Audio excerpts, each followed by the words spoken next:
안녕하세요. 북대대입니다. 오늘은 한국 경제 위기, 경기 침체 이런 내용을 가지고 얘기를 해보도록 하겠습니다. 지난번과 같이 이명로 작가님의 돈의 감각에 대해 다뤄보도록 하겠습니다. 여기 보이시죠? 내 월급 자꾸 기여에 소중해.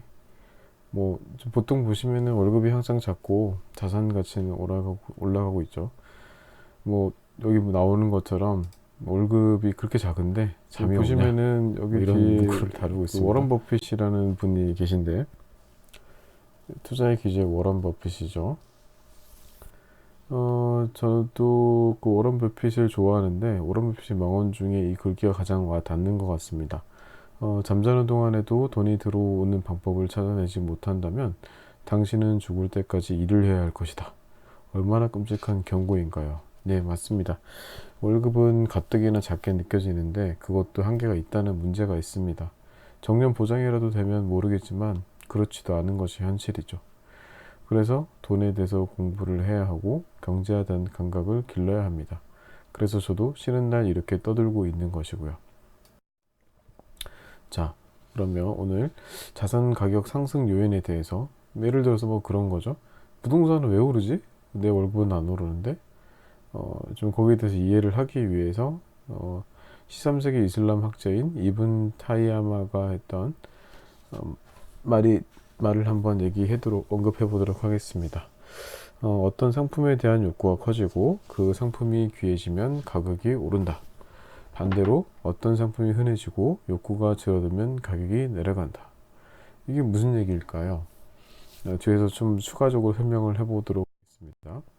자, 보면 이 허니버터칩이 대란이 있었던 거 기억나시나요? 이때 보면은 사실 정가가 있었지만 너무 맛있고 공급이 딸리다 보니까 웃돈을 주고 더 사는 현상이 있었습니다. 그래서 정가는 정해져 있는데 개인들을 통해 돈을 더 주고 구매를 했었죠. 여기서 가격 상승의 첫 번째 요인인 공급과 수요를 알 수가 있습니다. 공급은 딸리는데 수요는 많은 것이죠. 자, 이걸 부동산에 대입해 보면 어떨까요? 지금 서울 부동산의 상황을 보면 알 수가 있습니다. 정부에서 공급을 줄이고 있죠. 대신 대출 규제, 세금 강화 등 규제를 하고 있는 상황입니다. 결과는 어떻게 되고 있나요? 뉴스를 보신 분들은 아시겠지만 부동산 가격은 계속 오르고 있습니다.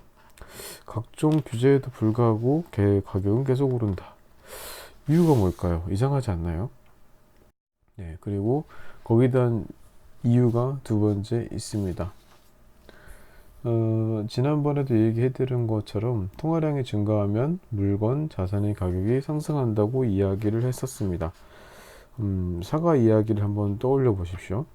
부동산 가격이 상승하는 것도 바로 통화량이 증가했기 때문입니다. 돈이 시중에 풀리다 보니까 개인과 기업이 부동산에 투자를 하게 된 것이죠. 여기 보시면 물가 상승률 대비 강남 아파트 가격 상승률이 아주 높다는 것을 알 수가 있습니다. 즉, 가격 상승의 두 가지 요인인 수요와 공급, 그리고 통화량의 증가 두 가지가 맞물려서 가격 상승을 이끌어낸 것이라고 볼 수 있습니다. 가계부채가 증가를 했고 사람들이 원하는 강남, 수요가 많은 강남이 가격이 올랐다 라고 보면 되시겠죠.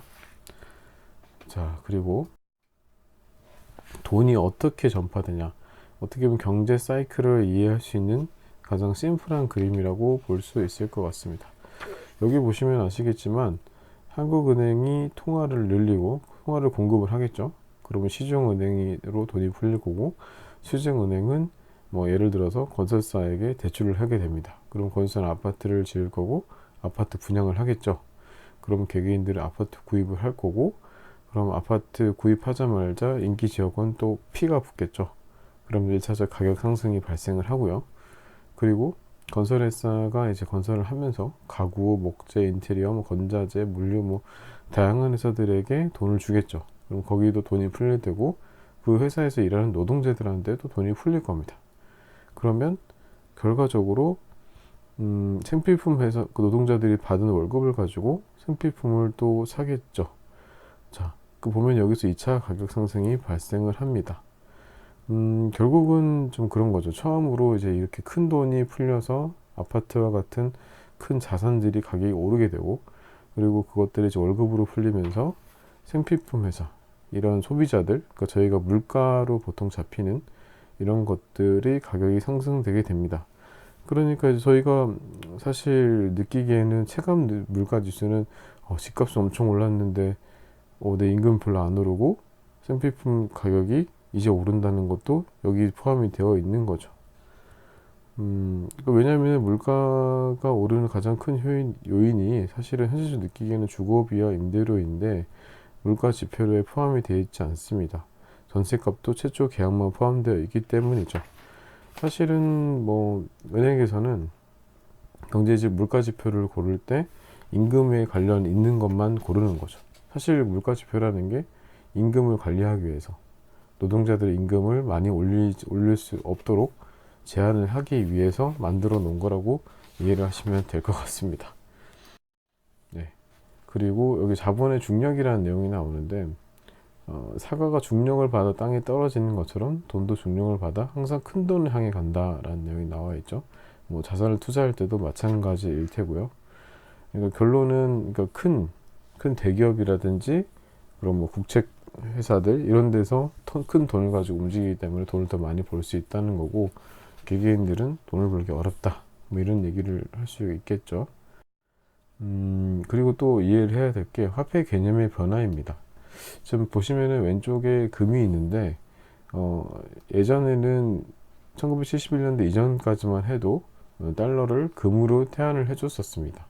하지만 여기 보시다시피 베트남 전쟁이 발생을 하면서 미국이 그 돈이 부족해졌고 그러다 보니까 이제 금 재고가 부족해진 거죠.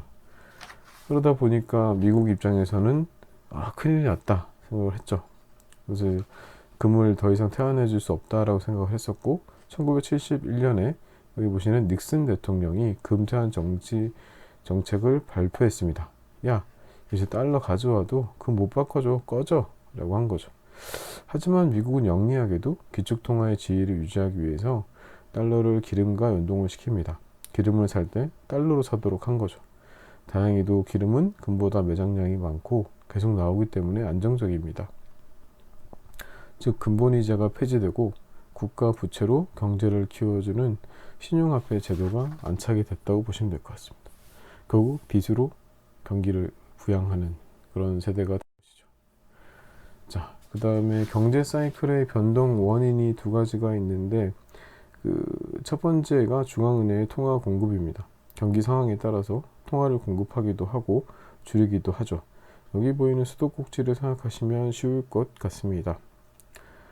그리고 두 번째 경제 보시면은 통화 정책에 따라 화폐를 발행하기도 하고 금리를 올리든지 내리든지 해서 물가 안정이라든지 금융 안정, 경기를 조정하는 역할을 하는 거죠. 그리고 두 번째는 경제의 3대 주체인 국가, 기업, 개인의 빚을 지려는 의지로 인해서 경제 사이클이 변동이 된다고 합니다. 아무래도 정부나 가게, 뭐 기업 이런 쪽에서 이제 대출을 일으키려고 하겠죠. 예를 들어서 이제 뭐 경기가 좋다. 그러면은 이제 기업 입장에서는 돈을 빌려서라도 투자를 할 테고 사람을 고용할 수도 있는 거고 가게에서는 집을 살 수 있고 여러 가지 투자를 하겠죠. 하지만 경기가 안 좋으면 어떡할까요? 투자를 위험한 리스크를 빚을 내서 할 필요가 없잖아요. 그렇기 때문에 경기가 좋을 때는 뒤에 나오는 것처럼 신용 팽창이 생깁니다. 통화량이 증가, 그러니까 빚이 증가를 하고 화폐 거래량이 증가하고 경제가 성장되고 모두가 행복해집니다. 경제 선순환의 구조로 볼 수가 있겠죠. 신용 수축, 경제 악순환 구조죠. 반대로 통화량이 줄고 화폐도 줄고 여러 가지로 불황이 생기면서 모두가 불행해지는 상황이 오는 것입니다. 자, 그리고 여기 보면은 GDP 산출 공식이 나오는데 GDP가 가계대출과 기업 투자, 정부 지출, 그리고 더해서 수출에서 수입을 뺀 걸로 나와 있습니다. 앞에 있는 세 가지 지수는 그 국내 내수 지수라고 볼 수가 있죠. 국내 아까 가계 경제의 3요소들이 지출을 빚을 내서 경기를 일으키는 것들을 말하는 거고 외부의 수출과 수입은 그 외부 요인이죠. 그 대외 지수로 보시면 될 것 같습니다. 자, 그리고 이건 뒤에 DDP 설명을 할 건데 그리고 이제 경제 사이클에 대해서 가장 적나라하게 설명한 사람 중에 한 명이 해리 덴트라는 경제학자가 있습니다. 이분은 인구 사이클을 기준으로 저기 뭐야 인구 통계를 기반으로 경제 사이클을 80년으로 파악을 했다고 합니다. 연령대 중 가장 소득이 높은 나이를 40대로 보고 그 인구가 가장 많이 늘어날 때를 경제의 호황기, 반대로 그 인구가 사라지는 시기를 침체기로 판단합니다. 베이비 부모가 40대가 되는 시점 이후에 인구가 대체하는 인구가 나타나지 않는다면은 경제활동이 위축되는 것이 필연적이라고 보고 있습니다. 사실 지금 우리나라 같은 경우도 지금 보시면은 이 항아리 가운데 있는 1915년도지만 지금은 또 좀 다르겠죠. 약간 항아리 구조가 되어 있지만 앞으로 구조가 약간 역피라미드 구조처럼 되어 가겠죠. 그런 40대 인구는 줄어들고 노령화가 되면서 경기가 침체가 올 수 있다는 것을 지금 예측할 수 있을 겁니다. 왜냐면은 나이가 들면 들수록 고령 인구들은 언제 돌아가실지 모르니까 비용을 줄이죠. 지출을 줄일 수밖에 없고 투자를 할 수가 없죠. 그러니까 은행에만 넣게 되고 그러니까 뭐 병원비만 쓰게 되니까 아무래도 경기가 활성화가 될 수가 없는 거죠. 아니면 인구라도 증가를 해야 되는데 지금 출산율도 낮다 보니까 여기 보면 낮은 좀 낮은 그 어린 애들이 출산율이 낮으니까 앞으로도 이제 좀 어려운 상황이 되겠죠. 그걸로 이제 예측을 하고 있는 거고 지금 당장은 아니지만 앞으로 한 10년, 20년 뒤부터는 조금씩 한국 경제에도 어려움이 있겠죠. 그러다 보니까 지금 그 통일도 얘기를 하고 있는 게 그런 의미인 거죠. 사실 북한의 그 인구들이 2천만 명이 있으니까 2천만 명이 추가되면은 빚을 더 낼 수 있겠죠. 사람이 늘어나니까. 그리고 북한에 가서 또 건물도 짓고 이런 투자를 해야 되지 않습니까? 그래서 사실 뭐 북한과 통일이 되면 여러 가지 기회가 새로 생기겠죠. 그렇지 않으면 지금은 조금 장밋빛은 어렵다고 봐야 될 것 같습니다. 자, 그리고 사실 지금 뭐 2020년에 경제 위기가 온다, 뭐 2021년에 경제 위기가 온다, 뭐 이런 얘기들이 많이 있는데 사실 정확하게 판단할 수는 없습니다. 하지만 그 버블이 붕괴되는 시그널에 대해서는 알 필요가 있다고 생각합니다. 첫 번째가 부채 디플레이션이죠. 그러니까 사실 부채가 인플레이션 되는 빚이 많이 증가되는 거는 경기가 활성화되기 때문에 괜찮지만 부채가 줄어든다는 거는 이 개인들이나 경제 주체들이 돈을 갚는다는 얘기거든요. 돈을 왜 갚을까요? 솔직히 이제 뭐 경기가 안 좋을 것 같고 갚을 능력이 없고 그러니까 갚는 거죠. 그러니까 인구 감소가 첫 번째가 있겠죠. 그 원인이 나이가 드니까 부채를 일으킬 수 없으니까 그 회사를 은퇴해야 되니까 이제 부채를 갚아야 된다. 그리고 또 인구가 주니까 빚을 빌릴 사람이 없는 거죠. 그리고 소득이 감소되는 거. 예를 들어 뭐 지금 직장 다니는 사람 뭐 좀 실업자들이 실업률이 높아진다? 아니면 경상시 적자가 발생한다 그러면 소득이 감소되니까 부채를 일으킬 수가 없지 않습니까? 이게 첫 번째 원인이 될 거고 두 번째는 국가 신용도입니다. 외환보유고죠. 외환보유고 우리는 이제 기축통화가 아니기 때문에 외환보유가 줄어들면 해외에서 신용도를 떨어뜨릴 때고 또 외화를 빼가겠죠. 가장 큰 게 98년에 IMF를 보시면 이해를 하시면 기억하시면 될 것 같습니다. 근데 아직까지는 아니고요. 아직까지는 아니지만 언제 이런 상황이 될지 모르니까 항상 주의 깊게 바라봐야 될 것 같습니다. 자, 그렇다 그러면 한국 경제는 과연 장밋빛일까요? 아까 GDP에 대해서 잠깐 설명을 드렸었는데 현재 우리나라 구조가 내수가 30% 정도가 되고 수출과 수입이 한 68% 가까이 됩니다. 그러니까 그러니까 대외 의존도가 훨씬 높은 거죠. 아무래도 국내 인구가 많지가 않고 그러다 보니까 내수 경기 의존도가 낮은 편이죠. 그러니까 미국이나 일본에 비해서 작은 편이고요. 미국, 일본 60, 70%라고 합니다. 대외 의존도가 높다 보니까 이제 지금 미국이나 중국이 싸워 제끼니까 거기에 지금 우리가 고래 싸움에 그 최호등 터지는 것처럼 힘들어하고 있는 거죠. 대외 무역 비중이 중국이 33%, 일본 28%, 미국이 20%라고 합니다. 이런 상황이니 이제 좀 어려운 거죠. 그래서 앞으로 뒤에도 설명을 좀 하겠지만 중국이나 이런 그 경제 사이클을 자주 관찰을 하려면 그 감각을 일으키는 거에도 해외에 대한 그러니까 중국이라든지 미국의 글로벌 경제에 대해서도 관심을 가질 수밖에 없습니다. 다음 편에서 잠깐 또 다루도록 하겠습니다. 여기서 보면은 점검 포인트는 뭘까요? 우리나라는 대우 의존도가 높기 때문에 경상수지가 흑자냐 적자냐를 봐야 되는 거죠. 현재 흑자기 때문에 큰 문제는 없다고 봅니다. 자, 그리고 가장 큰 포인트. 경제 위기는 어떤 방법으로도 통화량을 늘릴 수 없을 때 옵니다. 그러니까 빚을 낼 수가 없는 거죠. 그러니까 경제 주체들이 뭐 빚을 내고 싶은데, 아니면 뭐 정부에서라 돈을 찍을 수 있으면 다행인데 그것도 안 될 경우에 위기가 온다는 거고요. 아직은 아닌 것 같고 지켜봐야 될 것 같습니다. 자, 마지막으로 저 오늘 한 것들에 대한 정리를 해보도록 하겠습니다. 가격 상승의 중요한 요인은 첫 번째가 물건이 귀해지고 두 번째가 돈이 늘어난다는 거죠. 그러니까 보통은 물건이 귀해지는 것만 포커싱을 하고 있지만, 그러니까 돈이 늘어난다는 거를 관심 있게 봐야 될 것 같습니다. 그러니까 시중에 돈이 풀리면 풀릴수록 자산이 부동산 쪽으로 몰려간다는 거죠. 아까 말했던 그 중력의 법칙도 연관이 되어 있다고 보시면 될 것 같습니다. 정부는 물건이 귀해진다에만 집중해서 물가 상승을 설명하지만 물가 상승의 주 원인은 시중의 통화량, 돈의 양이 늘었기 때문입니다. 그리고 1971년에 그 닉슨 대통령이 미국 금태환 중재를 선언을 했었죠. 그래서 화폐의 개념이 변화됐습니다. 그 금에서 국가의 빚으로 변화된 거죠.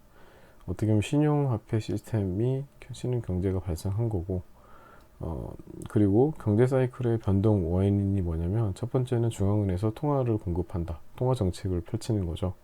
경기에 따라서 금리를 바꾼다든지 통화량을 늘린다든지 그게 있고, 두 번째는 국가, 기업, 개인이 빚을 지려는 의지가 얼마나 있느냐. 경기가 좋으면 빚을 더 낼 거고 안 좋으면 안 내겠죠. 대출을 상환을 하겠죠. 그렇게 보시면 되겠죠. 그리고 경제를 지속적으로 성장시키기 위해서는 통화량을 늘려야 됩니다. 통화량을 늘릴 수가 없는 상황이 오면은 경제 위기가 오겠죠. 지금은 뭐 그렇게 좋은 시기는 아니니까 앞으로도 계속 관심을 가져야 될 것 같습니다. 위기 속에서 기회가 있으니까요. 네, 감사합니다. 좋아요, 구독 부탁드리겠습니다. 다음 시간에도 뵙도록 하겠습니다. 감사합니다.